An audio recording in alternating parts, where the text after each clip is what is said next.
मशरक़ में परिंदों को दाना दुनकर डालने पर सवाब मिलता है, जबकि मगरिब में परिंदों को खाने पीने की चीज़ें देने पर या दाना दुनकर डालने पर जुर्माना आयद कर दिया जाता है। मासूम और भोले भाले परिंदों के साथ मशरक़ और मगरिब में इस इम्तियाज़ी सलूक की नफ्सियाती, मजहबी और माशरती वजूहात क्या हैं, आज हम इसी पर बात करेंगे।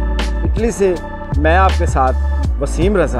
आइए खोज लगाने की कोशिश करते हैं कि ये लोग कौन हैं जो परिंदों को और जानवरों को खाने पीने की अशिया टूरिस्ट प्लेसेस, पार्कों और तफरीही मुकामात पर डालते हैं। क्यों देते हैं, उनको लाकर ये चीज़ें देते हैं। अपने मुंह से निकाल कर बच्चे परिंदों के लिए खाने पीने की चीज़ें क्यों उनके सामने रख देते हैं, इनकी वजूहात क्या हैं, आइए इस पर बात करते हैं। परिंदों को दाना दुनका डालने और खाने पीने की चीज़ें देने क्या जो फ़र्क है मशरिक़ और मगरिब में, उसकी एक बुनियादी वजह यह भी है कि मगरिब कानून के मुताबिक चलता है, जबकि मशरिक़ में आम तौर पर क़वानीन सिर्फ कागज़ों में होते हैं। इस वजह की बिना पर लोग खाने पीने की अशिया परिंदों के लिए अपने घरों में खुली जगहों पर जब डालते हैं तो उनको कोई मना नहीं करता। लिहाजा